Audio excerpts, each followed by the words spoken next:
Hey YouTube, Joeboy here. So, One Piece chapter 991 is out. If you haven't checked out that chapter yet, I suggest that you do so because I will be spoiling you.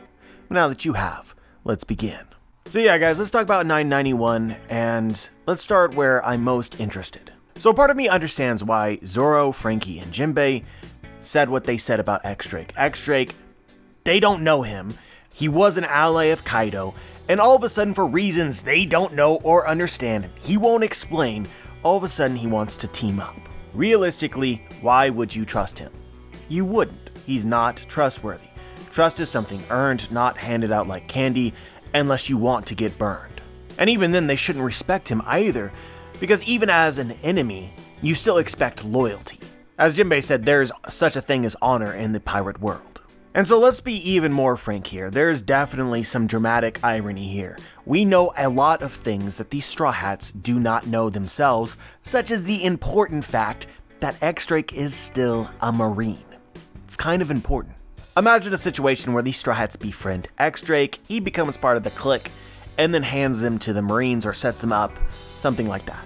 Not an ideal situation. So Zoro, Frankie, and Jinbei's caution, even if they don't realize it really at all, is very justified. And I would guess personally that the reason why Oda has written it in this way and has these characters questioning whether X-Drake should join is because they can sense something deeper being true about him, such as him being a Marine. They can, and to some level, they understand this. But at the same time, I can't help but to be a little disappointed because, again, dramatic irony. I know that Drake is sincerely intending on fighting with them in this particular situation. So it's like, now is not the time for caution, and you guys need all of the help that you can get. But I guess even more than this, the reason why this gets under my skin most is because Luffy said yes, but Zoro, Frankie, and Jinbei said no. It feels hammered into me in Whole Cake Island, and I recently talked about this, so that helps as well. Luffy has a very good sense for the intentions of others. He can read people well. So my question here is this the truth in all cases, or does Luffy just have this ability during a fight when he is fighting with an opponent? Like, serious question. Is Luffy saying, yes, Drake, please join us because he senses Drake is an ally, or is he just being naive? It's an important distinction here. Because if Luffy's just saying yes to say yes, then I might side on the other Straw Hats. But if Luffy actually reads something into the situation that the others can't sense to the same level as him, then I'm on Luffy's side. Either way, I'm just confused as to how everybody sees the role of captain. Like, I can understand some things, like, no doubt. If Luffy says, let's sail into this giant ominous storm, and Nami puts her foot down, I'm fine with that. That's Nami's specialty, her area of expertise. Luffy is the captain, but relating to navigation, he absolutely should defer to her, and the same is true in many other situations. Luffy has acknowledged this before, that he needs his crew. But when it comes to accepting allies, I feel as though that should be Luffy's call as the captain, unless somebody else knows something that they haven't told him. I think that a captain should definitely listen to input from the crew, but at the end of the day, the captain makes the call. So Luffy could say something like, well, we don't know, but my gut says we should let it happen, so that's my decision as the captain, and the crew kind of has to accept that, because that's the role that Luffy has. This is actually exactly how it went in Whole Cake Island regarding Sanji, and then at the end of the day, the crew accepted Luffy's decision. But so strangely here, Luffy made his decision known, and then Zoro still fought X-Drake, without Luffy in any way acknowledging that maybe Zoro and the crew were correct and he wasn't. It's weird. It's almost like Jinbei, Frankie, and Zoro here are undermining his authority. Again, particularly Zoro here because he is actually attempting to fight X-Drake. And it's even weirder because we saw this situation play out in Whole Cake Island with Capone Beige, and it worked out. Capone Beige's story essentially follows the same as X-Drake. He joined in with another Yonko, but was never really all that loyal, had plans to betray them. It's the same situations, yet in one case, Jinbei was cautious but accepted Luffy's will, and in the other case, it doesn't seem that way. Really, the only difference here is that in Capone's situation, Jinbei understood where he stood because Capone leaked his plans to Peckham's and then the fishermen found Peckham's. And again, this brings up another question for me. Did Jinbei actually accept Luffy's decision roughly in this chapter regarding X-Drake? Because Jinbei isn't the one who actively tried to fight Drake, that was Zoro. It's unclear. Of course, I want to let you guys know that it's probably not going to end up being a big deal. At the end of the chapter, Drake is fighting alongside Zoro. Accept him as an ally or not, he's kind of got to fight. If there comes a point that Drake needs saving or assistance, or one of the Straw Hats needs saving or assistance, they will probably have each other's back. Throughout the course of these chapters, I would heavily wager that Drake earns the Straw Hats' trust, at least during the battle itself. It's more of like a question afterwards. You could also potentially see Law vouch for him, given that Drake did help Law out earlier in the arc against Basil Hawkins. I guess assuming that Law trusts him in the first place, which is no guarantee because of Law's nature. And even deeper here, I would not be surprised at all if Law had a very good guess as to where exactly X-Drake stands. There was an old comment back from Sabaody where Law directly asks X-Drake how many people that he has killed. If you ask me, it seems like he might know or suspect. But even seeing it happening this way, something here seems significant to me or is off. Who exactly should we be trusting? Zoro, Frankie, and Jinbei, or Luffy? Real question, if Drake hangs around the Straw Hats long enough, would he actually sell them out? Or would his honor not permit that? My personal guess is the latter. Luffy's great power is making allies, this was emphasized within the chapter, so in reality I think that we should trust Drake and accept him as an ally, and that will pay some dividends when he starts understanding who the Straw Hats are and what they stand for. This to me feels like a growing theme worthy of noting. Remember, Zoro did this very same thing in Zou before Whole Cake Island. He questioned Luffy's decision as the captain to go after Sanji. And just the same as this situation, his criticism was very warranted. Zoro told Luffy, you go after Sanji, you provoke Big Mom, and we can't deal with that situation, and he was right. Here we sit in Wano, Big Mom is here, still can't deal with this situation. Same is true of this situation with Drake. You unconditionally trust Drake, who is not worthy of trust. You set us up for something bad, potentially, again, he is right. Yet despite this, in both cases, I think that we can surmise that Luffy's judgment and nature will still win out.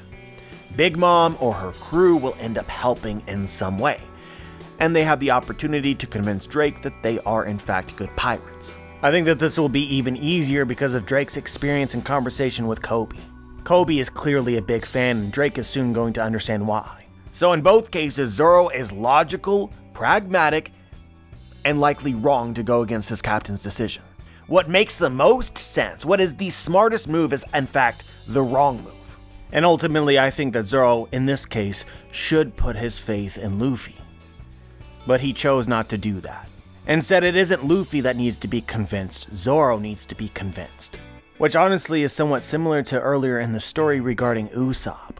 Guys, I personally expect this concept to become something more significant in the story now or later. Luffy either gets to be the captain, or you can take the power from him because you don't trust him enough.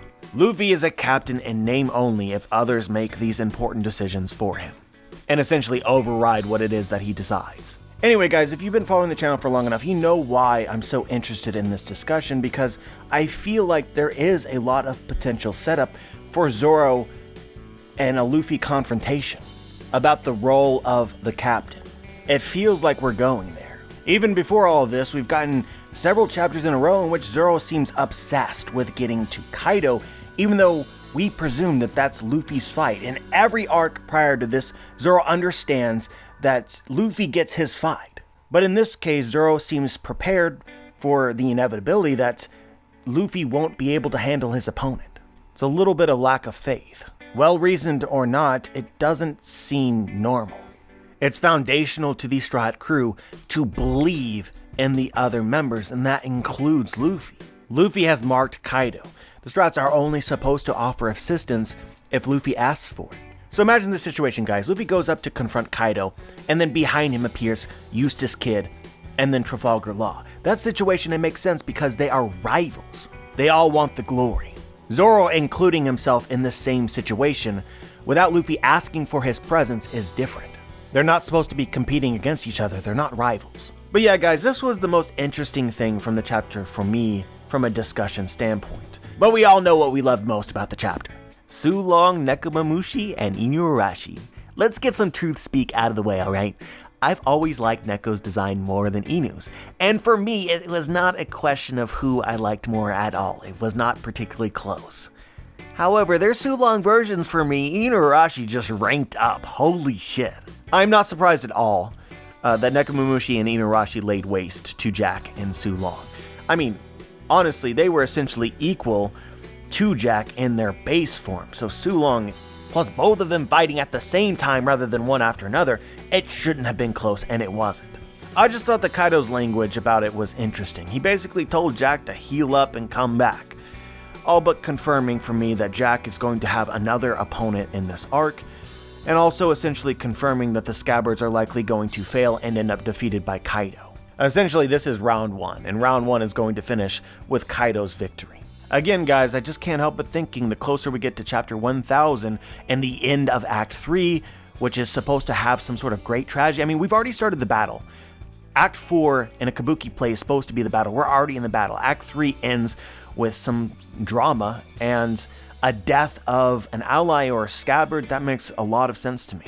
But yeah, overall, honestly, not too much to say about this part of the chapter other than I enjoyed it immensely. If you think that Kinemon cutting Kaido's blast doesn't logically power scale, I'll agree to disagree, especially since this has been something that's set up for hundreds of chapters now. Next, we just gotta look at Zoro doing the same thing because he was very interested in Kinemon's technique back in Punk Hazard. Also, just to throw this out there, we finally have confirmation that the Scabbards view this as a suicide battle. We talked about this before with Sanachi, it's a death cry. Again, guys, I'm just going to reiterate that the death flags for the Scabbards is very real right now. But anyway, this chapter was hilarious. Usopp shot Page 1 and pretended to be Nami to provoke Page 1 and ulti. Nami's like, whatever, it doesn't matter. We're in a battle, we have to fight. Come at me! As she's running away. Hey man, she doesn't really contradict herself. She never said that she would come at them, she asked for the opposite. It seems like maybe, just maybe, Oda might actually be establishing real matchups, maybe? It's funny, I think I actually called Nami versus Ulti, again in another video in which the evidence for that was severely lacking.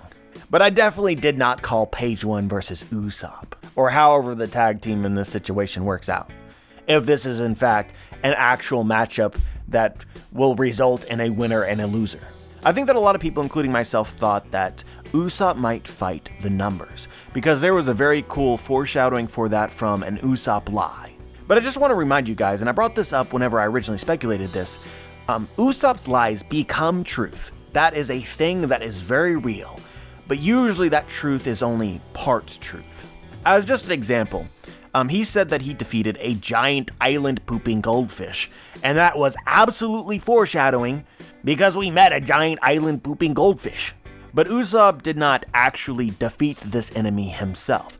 Dory and Brogy did. This is a very similar kind of situation. Usopp's like, I defeated 10 giant monsters, but it plays out and he's not actually the one to do it, even if he foreshadowed this general event. As a side note, this is precisely the same reason why I don't believe any theory that speculates that Usopp is going to die because Usopp says that he's going to die. This might in fact turn out to be a lie becomes truth situation, but is Usopp inevitably going to foreshadow himself in this situation? Maybe not. I'm just saying, guys, when Usopp lies, he ends up taking credit for things other people do. Again, like when Usopp claims to have an army of 5,000, which is foreshadowing to the Grand Fleet, but that is Luffy's army. So I know that even after this chapter, a lot of people might still be speculating Usopp versus the numbers, but I just want to make it very clear that Usopp does not have to fight the numbers, based on that speculation. I mean, you could still speculate that if you wanted to, but from this perspective, Usopp fighting somebody else also makes sense to me. I do like Usopp and Nami though, versus Page 1 and Ulti. It's brains versus brawn.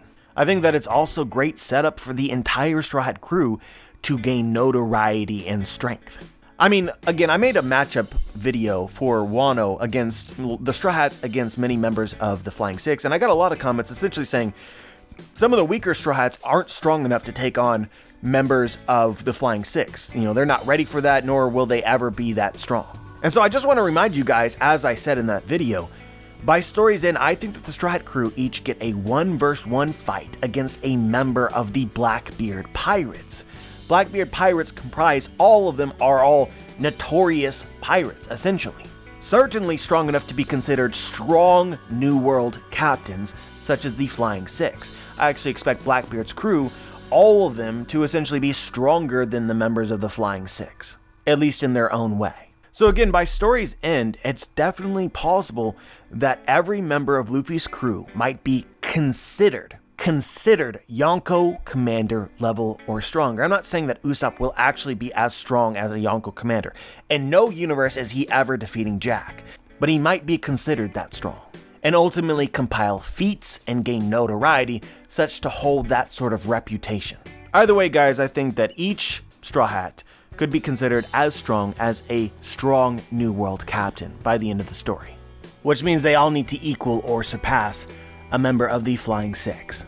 So prepare yourself for huge Straw Hat gains and notoriety at the very least sometime before we get to that fight. They may use trickery to win, but they will probably win. I'm not too sure how I feel about Drake versus Apu though. Honestly, not the biggest fan of that matchup at this moment, so I'm curious as to if this is another Oda fake out or if it's a real deal. I do think that it's worth pointing out though that this is informant versus informant, which was highlighted in this chapter when they had Apu's character box. So that's not nothing, and that potentially sets up a theme for the fight. But I don't know about you guys, but I don't see Zoro staying in this fight. During this chapter, Queen shot bullets or something at him, and I think that, again, this is another one of those situations where it's, should we really be speculating matchups right now based on an interaction such as this? Probably we shouldn't be speculating matchups, but I still can't help but thinking, Zoro versus Queen. And then again, if Jack somehow comes back in the battle, maybe we could see Jinbei versus Jack. And then we've already talked about how maybe signs are pointing to Sanji versus King, and maybe the fights work out that way. It's also interesting that if Jack fights again, he will be severely nerfed. We also have the potential of a Marco and Perospero fight against King, so when King fights whoever, he could also be nerfed. Which would leave Zoro with the only fight against one of Kaido's Yonko commanders who is not first nerfed. But about the bullets that Queen used, what do you guys think? The best translation I read said this: "You think you can kill me with something like this? ... And then Drake has this moment of realization. Huh? It can't be. These bullets are... and then we don't find out. The way I read this is that Drake is pretty much immune to normal bullets, or that's not a concern to him, was feeling really cocky, and then actually realized that the bullets were worse than he thought that they were. For me, Sea Stone bullets make the most sense. These have been foreshadowed from Zoe and Whole Cake Island. Beige threatened to use them, although it's doubtful he actually had them, but the idea of them is foreshadowed. And actually, if you're looking for a fun fact, this tech was first introduced in the One Piece movie, Film Z. And to sort of add to this connection, according to Basil Hawkins, at the beginning of Wano is where Sea Stone originated. So then it would make sense why Queen would have them. The people of Wano are supposed to be the best craftsmen of Sea Stone, such that they can make Sea Stone nails, which is apparently difficult to do. Now, Drake should know that Queen has Sea Stone bullets if Queen often uses Sea Stone bullets, so that surprise for Drake is a little surprising in general, but ignoring that, Sea Stone bullets make stupid amounts of sense. If you guys remember from Movie Z, the real problem with these bullets is if they lodge inside you, until you remove them, you can't use your Devil Fruit and you are weakened, if you're a Devil Fruit user. So yeah, that might definitely explain the oh shit moment Drake had in this chapter, feeling cocky and then realizing that he cannot transform. In a situation like this, I'm kind of glad that we have Law around, if he is able to operate on somebody who has been shot with a Sea Stone bullet. I also think that this is great additional setup for Zoro to potentially fight Queen. Number one, Zoro is not a Devil Fruit user, so they'll just end up being regular bullet wounds, so he's not in a terrible situation like Drake would be.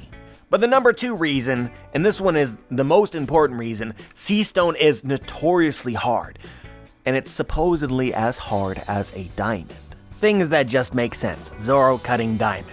I also wonder whether or not Queen's arm, which is mechanical, has Sea Stone in it. So essentially you can consider Queen's arm a giant club. that can't be cut. That makes a Queen and Zoro fight real interesting. But yeah, if it's not Sea Stone, I guess that it's a plague bullet. I mean, you know, he's called Queen to Plague, right? This is another thing that has been set up from the beginning of Wano. Queen invented something that he called Excite bullets, which infect those shot with the virus called Mummy. This is what happened, you know, in the prison and where Luffy hugged all the prisoners. Just being honest here, looking at X-Drake in the panel in this chapter after he discovered the bullet, it appears as though he could have plague on him. He's in shadow, but it seems reasonable. This is yet another thing that Drake shouldn't really be surprised about, but would absolutely fit here. In this case, again, maybe Chopper and Law need to be more doctor than fighter. I do think that it's set up since essentially when we first met the Beast Pirates and Jack and Zoe, that the Beast Pirates do fight with chemical weaponry, so I should expect to see that at some point in this fight. So yeah, it'd also be really great if Caesar managed to show up right about now. I would not be surprised at all if Caesar was captured by the Big Mom Pirates. Or Queen could use multiple types of ammunition for various situations as is necessary, which would make him a pretty scary opponent in my opinion, on top of his natural strength and endurance from being a ancient zone, devil fruit user. But yeah guys, I enjoyed this chapter a lot. There was some discussion, but mainly this was a read and enjoy sort of chapter. Still wouldn't say that I'm overly excited about the numbers, but it is cool to know that their defeat earlier is being blamed on them being drunk, so we can expect them to be more of a threat. But, I mean, the lack of personality there, yeah, I'm just not too excited about it at this moment. Honestly, I just feel bad for the big guys. I mean, they say nothing but their number. Apu actively controls them using music, which is interesting in and of itself, but it's like, it's like they're not fighting for themselves. So yeah, that takes something away from the fight for me. As always, I'm curious as to what you guys think. Share your thoughts in the comment section below. Like the video if you liked the video, dislike the video if you disliked the video, subscribe if you want to be notified for my future content, and as always guys, have a wonderful day.